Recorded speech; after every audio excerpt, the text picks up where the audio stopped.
Joining us now from Texas is comedian and host of Blaze TV's Prime Time with Alex Stein. Alex, great to see you. Well, it's a tough day for some mainstream media outlets. The CEOs of NPR and PBS have been grilled by House Republicans on the DOJ subcommittee about biased news coverage backed by federal funding. And for NPR's Catherine Ma, well, it was embarrassing with her old tweets coming back to haunt her. She now says she regrets calling the president a racist. Let me ask you, why did you call President Trump a fascist and a deranged racist sociopath in 2020? Congressman, I appreciate the opportunity to address this. I regret those tweets. I would not tweet them again today. They represented a time where I was reflecting on something that I believe that the president had said rather than who he is. I don't presume that anyone is a racist. You don't believe anyone is a racist? I don't start by presuming anyone is a racist.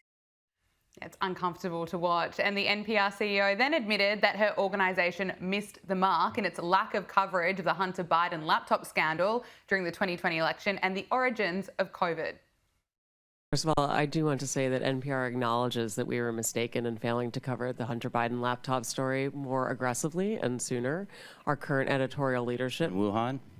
We recognize that we were reporting at the time, but we acknowledge that the new CIA evidence is worthy of coverage and have covered it. This comes amid a push to defund public broadcasting. Here is Marjorie Taylor Greene on this issue.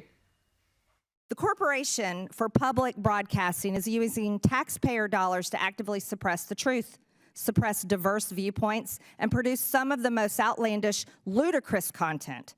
After listening to what we've heard today, we will be calling for the complete and total defund and dismantling of the Corporation for Public Broadcasting. Here's how it works in America every single day, private businesses operate on their own without government funding. We believe that you all can hate us on your own dime. Alex, is it fair enough?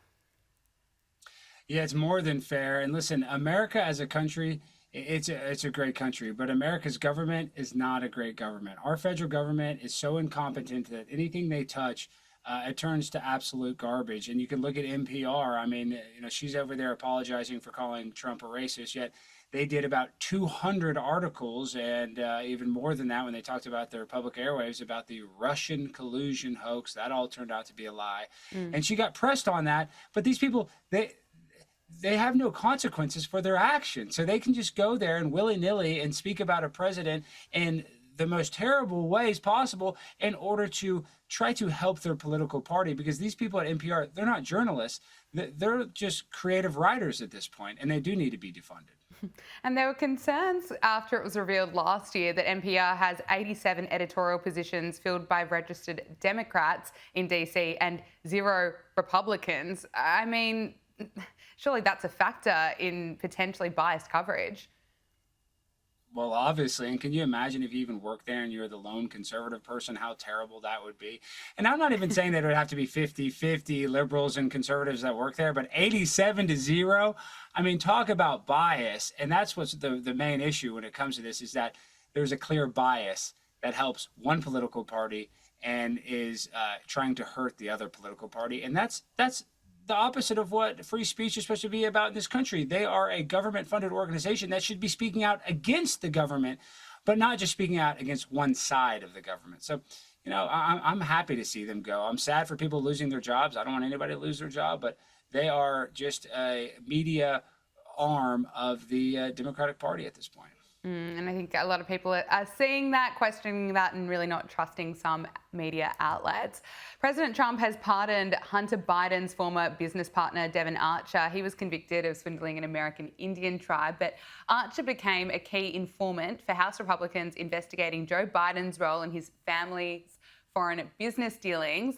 Now, the president told the New York Post that he's getting a full pardon. He was screwed by the Bidens. They destroyed him like they tried to destroy a lot of people. And Archer has thanked President Trump and said, like so many people, my life was devastated by the Biden family's selfish disregard for the truth and for the peace of mind and happiness of others. The Bidens talk about justice, but they don't mean it. I mean, what's your reaction to all of this?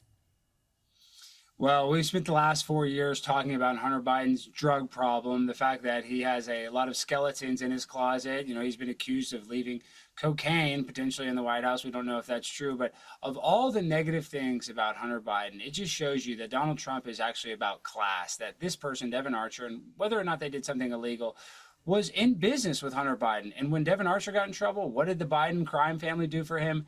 Nothing. They did not help him out. They wanted him to be the fall guy. So it just shows you that Donald Trump is sticking his neck out there to help a guy that he knows was royally stabbed in the back by the Biden crime family. And, you know, I'm sick and tired of sitting here and talking about Hunter Biden. I do honestly wish him the best, but nothing makes me happier that nobody is buying his art anymore. That tickles me to death. Now that his dad is not the president, nobody wants to buy his terrible art.